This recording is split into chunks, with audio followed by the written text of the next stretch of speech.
नमस्कार, state live में आप सभी का स्वागत है। मैं हूं आपके साथ सपना। शुरुआत करेंगे बिहार से। बिहार के मुख्यमंत्री नीतीश कुमार ने आज नालंदा चिकित्सा महाविद्यालय एवं अस्पताल परिसर में 264 करोड़ रुपए की लागत से 200 बेड वाले राजकीय तिब्बी चिकित्सा महाविद्यालय एवं अस्पताल का रिमोट के माध्यम से शिलापट्ट अनावरण कर कार्यारंभ किया।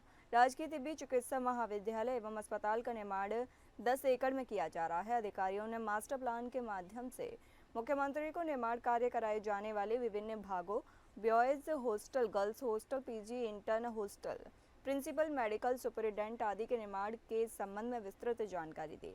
मुख्यमंत्री ने कार्यारंभ के बाद परिसर का निरीक्षण किया। इस दौरान उन्होंने कहा कि राजकीय तिब्बी चिकित्सा महाविद्यालय एवं अस्पताल का निर्माण कार्य तेजी से एवं अच्छे ढंग से कराएं। राज्य के हर नागरिक को सुलभ, सस्ती एवं गुणवत्तापूर्ण स्वास्थ्य सेवा उपलब्ध कराना हमारी प्राथमिकता है। बिहार की भूमिका यूनानी से हमेशा गहरा नाता रहा है, इसलिए राज्य सरकार यूनानी चिकित्सा पद्धति को मजबूत बनाने की दिशा में कार्य कर रही है।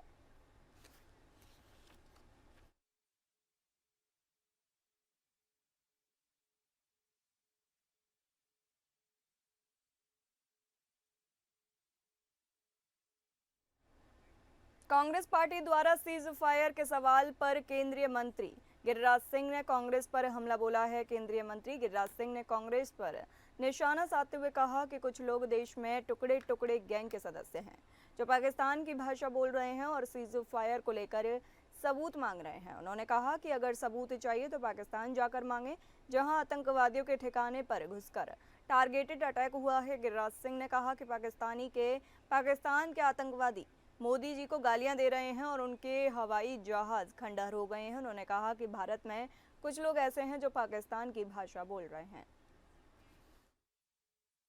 देखिए, कांग्रेस पार्टी हो या कोई और, कुछ लोग देश में टुकड़े टुकड़े गैंग के सदस्य हैं जो अभी भी पाकिस्तान की भाषा बोल रहे हैं, सबूत मांग रहे हैं।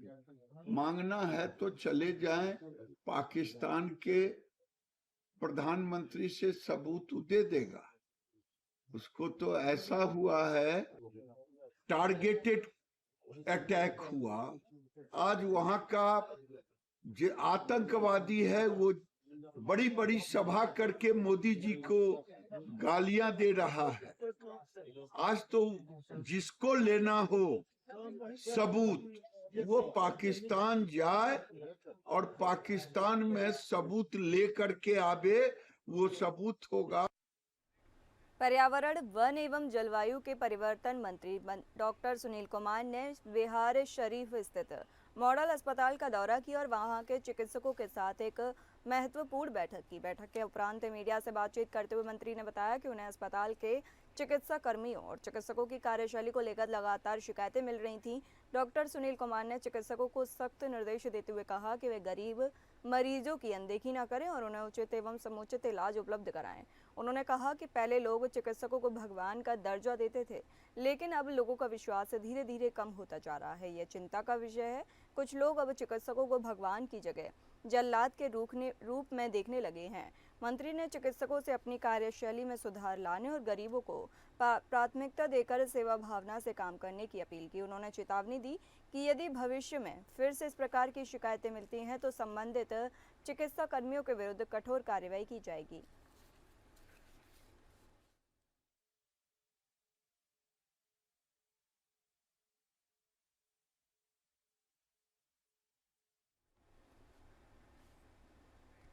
बिहार के मोतिहारी में ट्रक ने टेम्पो को टक्कर मार दी। बताते चलें कि मोतिहारी के नेशनल हाईवे धनगड़ा चौक के पास सड़क हादसे में 4 लोगों की मौत हो गई। वहीं गंभीर रूप से 4 लोग घायल हो गए हैं। बताया जा रहा है कि केसरिया मोहम्मदपुर के एक परिवार मोतिहारी में शादी समारोह के बाद अपने घर लौट रहा था। इस दौरान धनगड़ा चौक पर ट्रक ने टेम्पो को जोरदार टक्कर मार दी, जिसमें 4 लोगों की मौत हो गई। वहीं 4 गंभीर रूप से घायल हैं, जिनका इलाज निजी अस्पताल में चल रहा है। सूत्रों के अनुसार मोतिहारी में ही शादी समारोह था, जिसमें तमाम परिवार के लोगों का जुटान हुआ था और उसी में यह परिवार भी शामिल हुआ था।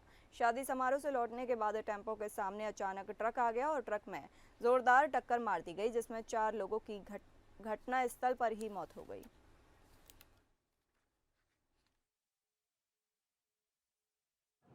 हमने उनसे आग्रह किया है कि जो शिकायतें मिल रही थी और जो डॉक्टरों के भगवान कहलाने वाला जो पहले सिस्टम था कि डॉक्टर दूसरा भगवान होता है, अब लोगों के मन में कैसे आ गया कि डॉक्टर जल्लाद होता है, तो इसमें कैसे बदलाव करें उसके बारे में चर्चा हमने किया। मैंने उन लोगों को बताया भी कि हम लोग का मेडिकल एथिक्स भी है और कुछ सिखाने की भी कोशिश किया, गरीबों की सुनो वो तुम्हारी सुनेगा। बिहार के जमुई में बिजली पोल से बाइक टकरा गई। बता दें जमुई जिले के लछुआड़ थाना क्षेत्र के क्योनी और रामसागर गांव के बीच शनिवार सुबह करीब 7:30 पर एक अनियंत्रित बाइक बिजली के पोल से टकरा गई। हादसे में 2 मजदूरों की मौत हो गई। एक युवक गंभीर रूप से घायल हो गया। बताया जा रहा है कि तीनों युवक एक ही बाइक पर सवार होकर भुल्लो गांव लेबर का काम करने जा रहे थे। मृतकों में डुमरकोला गांव के बनारसी और खरुई बिरियारपुर के गंगा यादव शामिल हैं। घायल युवक मधुसूदन कोड़ा हैं। हादसे के बाद लछुआड़ पुलिस तीनों को सिकंदरा सामुदायिक स्वास्थ्य केंद्र लेकर पहुंची। बताते चले कि जमुई जिले के लछुआड़ थाना क्षेत्र के कैनुई और रामसागर गांव के बीच शनिवार सुबह करीब 7:30 बजे एक अनियंत्रित बाइक बिजली के पोल से टकरा गई। हादसे में 2 मजदूरों की मौत हो गई। एक युवक गंभीर रूप से घायल हो गया। बताया जा रहा है कि तीनों युवक एक ही बाइक पर सवार होकर भुल्लो गांव लेबर का काम करने जा रहे थे। मृतकों में डुमरकोला गांव के बनारसी और खरुई बरियारपुर के गंगा यादव शामिल हैं। घायल युवक मधुसूदन कोड़ा हैं। हादसे के बाद लछुआड़ पुलिस तीनों को सिकंदरा सामुदायिक स्वास्थ्य केंद्र लेकर पहुंची।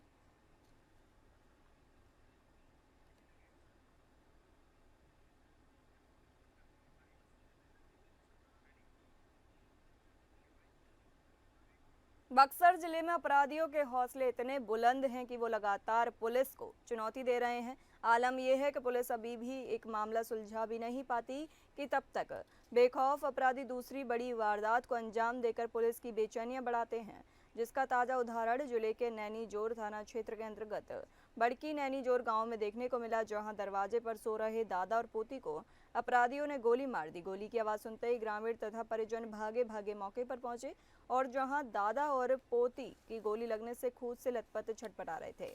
ग्रामीणों द्वारा उन्हें तत्काल इलाज हेतु बक्सर अस्पताल ले जाया गया, जहां प्राथमिक उपचार कर बेहतर इलाज हेतु उन्हें डॉक्टरों द्वारा हायर सेंटर रेफर कर दिया गया। मामले में प्राप्त जानकारी के अनुसार चतुर यादव अपनी पोती के साथ दरवाजे पर सो रहे थे, तभी आधी रात को अपराधी उन दोनों को सोई अवस्था में ही गोली मारकर फरार हो गए।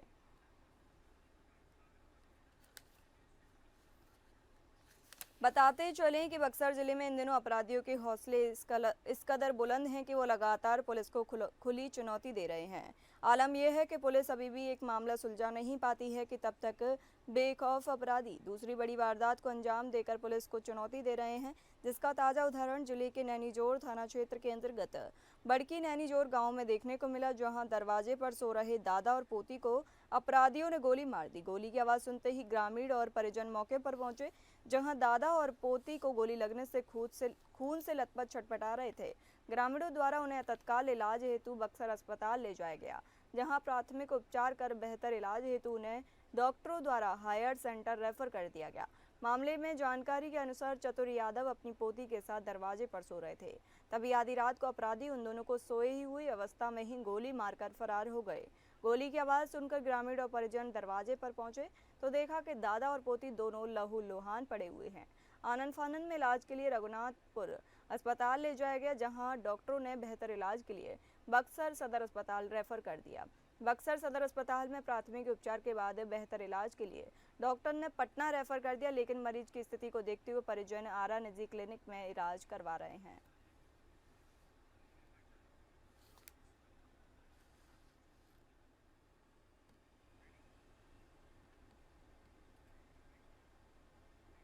देश प्रदेश में प्रसिद्ध संत और निरंजनी अखाड़े के आर्य महामंडलेश्वर कैलाशानंद गिरी जी महाराज का भव्य स्वागत बिहार के जमुई जिले के सिमतुल्लला स्थित सेवा आश्रम में किया गया। उनके आगमन से क्षेत्र में आध्यात्मिक उत्सव का माहौल बन गया है। कड़ी सुरक्षा व्यवस्था के बीच बाबा कैलाश नंद गिरी की महाराज के दर्शन के लिए हजारों श्रद्धालु उमड़ पड़े। 2 दिनों से लगातार सेवा आश्रम में दर्शन के लिए भक्तों की भारी भीड़ देखी जा रही है। आश्रम परिश्रम श्रद्धालुओं की आस्था और भक्ति से सराबोर हो गया है। ज्ञात हो कि कैलाश नंद गिरी जी महाराज न केवल निरंजनी अखाड़े के आचार्य महामंडलेश्वर हैं, बल्कि वे लाखों नागा साधु और उनके महामंडलेश्वरों के आध्यात्मिक गुरु भी हैं। उनके आगमन से सिमतुल्लला क्षेत्र में एक विशेष ऊर्जा और भक्ति का संचार हुआ है। नेपाल में 5% गैर हिंदू है, 5% गैर हिंदू है। उसमें 1.5-2% मुसलमान हैं, 2-2.5%, 2% ईसाई हैं और अन्य जो धर्म को मानने वाले हैं, और 9% वहाँ बौद्धिस्ट हैं। बाकी 80%, 81% जो लोग हैं, 85% लोग हैं वहाँ वो हिंदू हैं। मैं अभी पूरे नेपाल का लगभग पूरब, पश्चिम, उत्तर, दक्षिण और पश्चिम 3 दिशाओं का भ्रमण किया। पूरब को, जनकपुर को छोड़कर मैं 12 दिन नेपाल था। अभी 9 तारीख से 28 तारीख से 9 तारीख तक इसी मई में, और सरकार ने राजकीय सम्मान की तरीके से हमें तीर्थ कराया। मेरा मानना है कि नेपाल हिंदू राष्ट्र है, नेपाल हिंदू राष्ट्र है और नेपाल की रक्षा भारत के द्वारा होनी चाहिए। अभी मैं गृह मंत्री जी से जरूर कहूँगा, अभी जिस दिन मेरी उनसे मुलाकात होगी, मैं उनसे कहूँगा कि आपका ध्यान नेपाल की तरफ जाना चाहिए। अब बात करते हैं झारखंड की। झारखंड की राजधानी रांची में फ्लाईओवर को लेकर सियासी बवाल मचा हुआ है। बता दें, सट्टा पक्ष ने रातू रोड स्थित फ्लाईओवर के उद्घाटन से पहले भाजपा द्वारा इसके निरीक्षण पर कड़ा विरोध जताया है। दरअसल हाल ही में केंद्रीय रक्षा मंत्री एवं रांची सांसद संजय सेठ ने अपने दलबल के साथ बाइक में सवार होकर देर रात रातू रोड फ्लाईओवर का निरीक्षण किया, जिससे खफा हुए झामुमो महासचिव सुप्रियो भट्टाचार्य ने कहा कि संजय सेठ अब केवल रांची सांसद नहीं है, केंद्रीय मंत्री भी हैं, उन्हें प्रोटोकॉल का पता होना चाहिए। असल में जिस फ्लाईओवर को अभी तक NHAI ने हैंडओवर तक नहीं किया, उसमें अपने कार्यकर्ताओं के साथ चढ़ जाना और वाहन चलाना सरासर गलत ठहराकर सुप्रियो भट्टाचार्य ने मीडिया के आगे अपना पक्ष रखा। जानकारी बता दें कि भाजपा नेता व मंत्री के इस कदम पर JMM महासचिव ने एक प्रेस कॉन्फ्रेंस के दौरान सवाल उठाया और कहा कि मंत्री जी और विधायक जी जरूर हेलमेट पहने हुए थे, मगर उनके कई कार्यकर्ता बिना हेलमेट के नजर आए। पहले तो भाजपा की पूर्ववर्ती सरकार ने एक भी फ्लाईओवर नहीं बनाया। DVVA और कडरू फ्लाईओवर पूर्व CM गुरुजी के कार्यकाल में हुआ। हालांकि झामुमो के सवाल पर भाजपा ने भी पलटवार किया है और कहा, क्या गुणवत्ता की जांच गलत है? भाजपा किसी भी कार्य में गुणवत्ता से समझौता नहीं करती। बताते चलें कि केंद्रीय मंत्री नितिन गडकरी रांची के इस फ्लाईओवर का उद्घाटन करने वाले हैं। यही यूनिवर्सिटी, जहाँ तक मुझे जानकारी है कि भारतीय जनता पार्टी के आसाम के कोई सांसद थे, उनको भी इस तरह के डिग्री सौंपे। फर्जी लोग किसी को भी ट्रैप कर लेते, और हमको लगता है कि इस यूनिवर्सिटी का भी यदि जांच किया जाएगा तो ये भाजपा का ही कोई आदमी निकल। इसलिए इसको खाली हेडलाइन बनाने के लिए, क्योंकि उनको तो सॉफ्ट टारगेट लेना, तो सॉफ्ट टारगेट में भाई कौन आएगा? हफीजुल हसन आएगा। क्यों आएगा? कारण आपको मालूम। सबको जितना उछलना है उछलने दीजिए। एगो तो आजकल थाना का बड़ा बाबू बन गए नेता प्रतिपक्ष, वो तो सवाल भेजते हैं। लग रहा है इन्वेस्टिगेशन एजेंसी को सवाल नहीं, मतलब कुछ ना कुछ उल जलूल बातें करो। बोले अब तो अच्छा भी लगता है कि बाबूलाल जी बड़ा बाबू। राजधानी रांची में एक साइबर अपराध का एक संगीन मामला सामने आया है। बता दें, जिसमें इलाके के रहने वाले एक व्यक्ति को क्रेडिट कार्ड के नाम पर फोन कॉल कर साइबर अपराधी ने 1,07,000 रुपए की ठगी कर ली। इस घटना से जुड़ी चौंकाने वाली खबर एक ये भी है कि साइबर अपराधी के साथ एक डिलीवरी बॉय के मिले होने की बात सामने आई है। रांची पुलिस ने जांच पड़ताल के तुरंत बाद देवघर से आरोपी युवक को गिरफ्तार कर लिया है। साइबर क्राइम से जुड़े इस मामले में प्रेस वार्ता के माध्यम से SSP चंदन कुमार सिन्हा ने पूरी जानकारी दी। इस मामले की जांच के बाद उधर एक व्यक्ति को अवैध हथियार के साथ संदिग्ध हालत में देखे जाने की खबर मिलते ही रांची पुलिस ने उसे गिरफ्तार कर लिया है। हालांकि उस हथियार के साथ पकड़े गए व्यक्ति का मकसद क्या था, इस बारे में पुलिस अभी जांच कर रही है।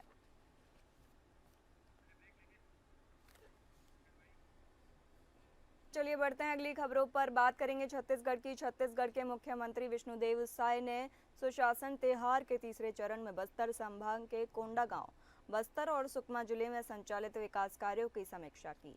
बैठक के बाद मुख्यमंत्री ने मीडिया से बातचीत करते हुए कहा कि सुशासन त्योहार का उद्देश्य 1.5 वर्ष के कार्यों का फीडबैक लेना है। सुशासन त्योहार के दौरान पूरे प्रदेश में 40 लाख समस्याएं एकत्रित हुई, जिस पर कार्रवाई की गई। मैं स्वयं औचक निरीक्षण में गांव पहुंच रहा हूं। कोंडागांव में हस्तशिल्प कला, बेल मेटल, आयरन रॉड को देखा। शिल्पियों से मुलाकात हुई। शिल्पियों के लिए आगे क्या करना है सोचेंगे। 1.5 साल से हमारे जवान नक्सलवाद के खिलाफ लड़ रहे हैं। डबल इंजन की सरकार का फायदा मिल रहा है। तय लक्ष्य तक नक्सलवाद खत्म हो जाएगा। आप सभी लोगों को मालूम है कि 1.5 साल से हमारी सरकार नक्सलवाद के साथ हमारे जवान बहुत मुस्तैदी से बहादुरी के साथ लड़ रहे हैं। ऑपरेशन लगातार हो रहे हैं और ऑपरेशन में सफलताएं भी हमारे जवानों को मिल रही है और डबल इंजन की सरकार है उसका भी लाभ मिल रहा है। और हमारे देश के माननीय प्रधानमंत्री जी और माननीय गृह मंत्री जी ने तो ठान ही लिया है कि अगले साल 31 मार्च 2026 तक पूरे देश से नक्सलवाद को समाप्त करना है। और आप सब लोगों को भी लगता होगा कि जिस बहादुरी के साथ हमारे जवान लड़ रहे हैं और जिस तरह से सफलता मिल रही है, माननीय प्रधानमंत्री जी का और माननीय गृह मंत्री जी का संकल्प अवश्य पूरा होगा और उसके बाद निश्चित रूप से बस्तर में तेजी से विकास होगा। प्रदेश कांग्रेस संचार विभाग के अध्यक्ष सुशील आनंद शुक्ला ने कहा कि भाजपा के द्वारा घर घर सिंदूर बांटने का कार्यक्रम महिलाओं का अपमान है। भारतीय संस्कृति के अनुसार किसी सुहागन को सिंदूर देने का अधिकार केवल उसके पति को होता है। एक महिला जब सिंदूर लगाती है तो यह उसके माथे पर उसके सुहाग का प्रतीक होता है। महिलाएं सिर्फ अपने पति के द्वारा ही दिए हुए सिंदूर को ही लगाती हैं तथा एक महिला स्वयं भी सिंदूर खरीदती है तो अपने पति के नाम पर खरीदती है। भाजपा के सिंदूर बांटने के कृत्य से सुहागन स्त्री के स्त्रीत्व और सतीत्व को चुनौती देने का प्रयास किया गया है। पार्टी के द्वारा घर घर महिलाओं को सिंदूर भेजने का अभियान भारतीय नारी का अपमान है। सनातन परंपरा में, हमारी संस्कृति में महिलाओं को सिंदूर देने का अधिकार सिर्फ उनके पति के पास है। सुहागन महिलाएं जो सिंदूर लगाती हैं वो अपने सुहाग के प्रतीक के रूप में लगाती हैं। भारतीय जनता पार्टी महिलाओं को सिंदूर भेजकर उनका अपमान कर रही है, उनके सुहाग का अपमान कर रही है। ऑपरेशन सिंदूर जब केंद्र सरकार ने चलाया, हमारी सेनाओं ने चलाया, तब उसका सबने स्वागत किया। लेकिन जिस प्रकार से भारतीय जनता पार्टी इसका राजनीतिकरण करते हुए इतनी ज़्यादा निम्न स्तर की हरकत पर उतर आई है, उससे देश की महिलाएं आहत हैं। निश्चित तौर पर जब भारतीय जनता पार्टी के लोग सिंदूर बांटने के लिए घर घर जाएंगे तो महिलाएं इसका विरोध करेंगी। न सिर्फ विरोध करेंगे, आप देखिए गली कूचों से भारतीय जनता पार्टी के लोग भगाए जाएंगे। सक्ती के थाना डबरा के अंतर्गत ग्राम रेड़ा से डायल 112 को सूचना मिली कि ग्राम रेड़ा में एक युवक द्वारा अपनी माता की ईंट से सिर, चेहरा और हाथ पर वार कर हत्या कर दी गई। सूचना पर वरिष्ठ अधिकारियों को अवगत कराया गया तथा एफएसएल टीएम को सूचना दी गई। एसडीओपी चंद्रपुर ढबरा अंजलि गुप्ता थाना टीएम एफएसएल टीम को मौके पर ही तत्काल भेजा गया। अपराधी शिव वारेन द्वारा दी गई मौखिक रिपोर्ट में बताया गया कि दिन में लगभग 1 बजे वह अपने घर पर था, तभी बाहर से गाली गलौज व मारपीट की आवाज आने पर बाहर निकला। बाहर देखा तो उसका पड़ोसी डमरूधर कुर्रे अपनी माता लक्ष्मीबाई कुर्रे से गाली गलौज कर रहा था और मारपीट करते हुए उन्हें घर से बाहर ले आया। डमरूधर ने लक्ष्मीबाई को जमीन पर पटक पटक कर ईंट से सिर, चेहरा और हाथ पर गंभीर वार किया। आज लगभग दोपहर 2 बजे के अराउंड 112 को ग्राम रेड़ा से सूचना प्राप्त हुई कि वहां पर एक महिला का शव मिला है और तत्काल हमारा थाना स्टाफ जब ग्राम रेड़ा पहुंचा तो वहां पर जो मृतिका है लक्ष्मीबाई कुर्रे, उनके ही घर में उनका शव पाया गया और प्रारंभिक पूछताछ और जांच में ये पता चला है कि उनका जो बेटा है डमरूधर कुर्रे, जो कि लगभग 30 वर्ष का है, उसके द्वारा ही अपनी माँ की हत्या की गई है। उनकी हत्या की गई है। उसको अभी गिरफ्तार करके हिरासत में लेकर अभी पूछताछ जारी है। कबीरधाम में मारपीट में घायल व्यक्ति की मौत होने के बाद पुलिस ने त्वरित कार्रवाई करते हुए 24 घंटे में आरोपी को गिरफ्तार किया। पुलिस अधीक्षक धर्मेंद्र सिंह के निर्देशन में थाना पंडरिया पुलिस द्वारा गंभीर मारपीट प्रकरण में त्वरित कार्रवाई करते हुए फरार आरोपियों को 24 घंटे के भीतर गिरफ्तार कर न्यायालय में पेश किया गया।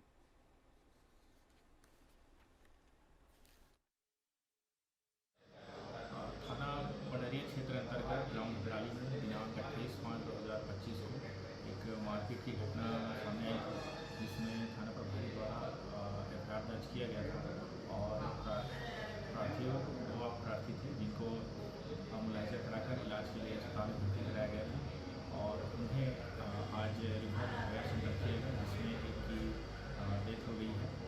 मृतक का नाम वीरेंद्र यादव है और आरोपी की पतासाजी की जा रही है। हमारा भारत देश आज चांद पर पहुंच गया है और लगातार तरक्की कर रहा है, बता दें। लेकिन छत्तीसगढ़ के बलरामपुर जिले में एक गांव ऐसा है जहां एक भी टेलीविजन नहीं है, आज भी बिजली नहीं पहुंची है। क्रीड़ा विभाग के द्वारा 5 साल से पहले सौर ऊर्जा लगाई गई थी, लेकिन वह भी 1 साल हो गया है तब से खराब पड़ी है। बरसात के मौसम आते ही लोगों को सताने लगता है सांप बिच्छू का डर।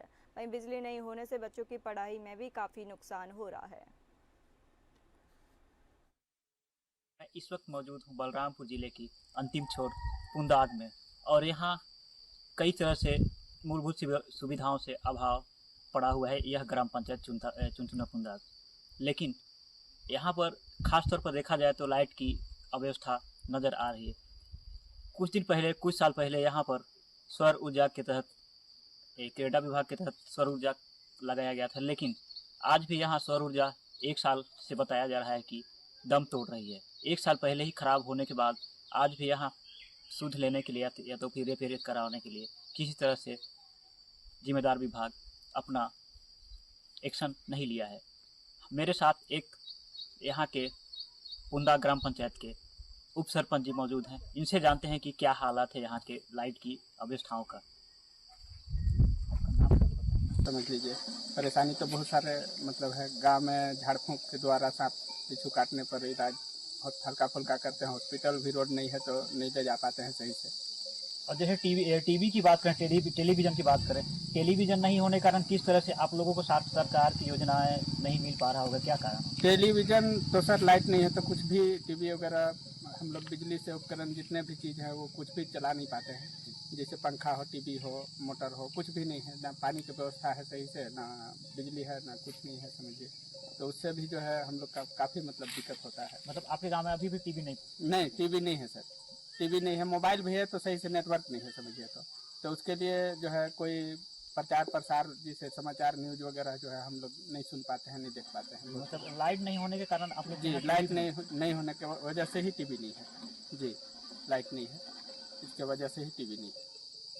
तो ये थे हमारे साथ ग्रामीण और इन्होंने कहा कि लाइट नहीं होने के कारण हमारे यहाँ आज भी टेलीविज़न नहीं पहुँच पाया है और जिसकी वजह से हमें सरकार की योजनाओं को सरकार की योजना जो है नहीं मिल पा रहा है और हम जानकारी भी नहीं ले पा रहे हैं, जिसकी वजह से लाभ नहीं ले रहे हैं।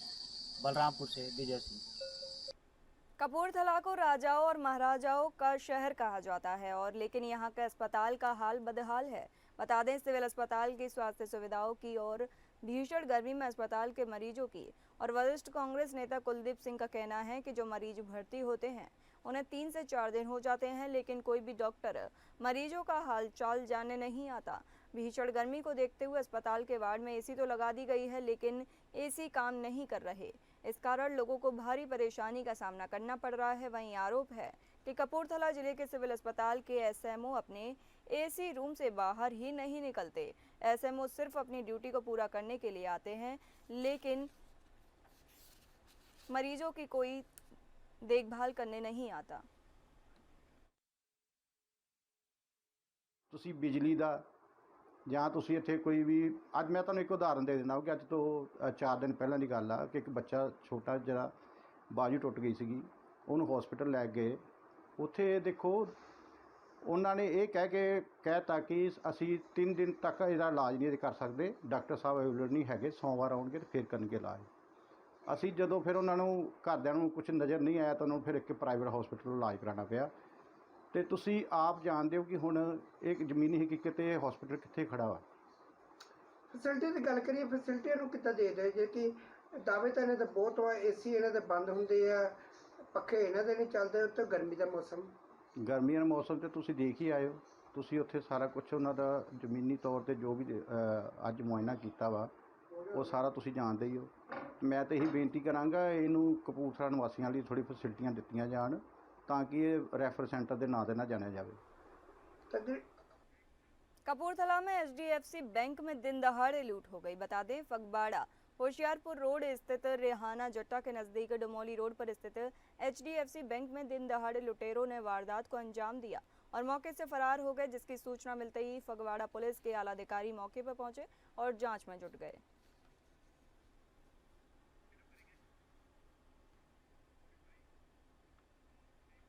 फिलहाल इस बुलेटिन में इतना ही। नमस्कार।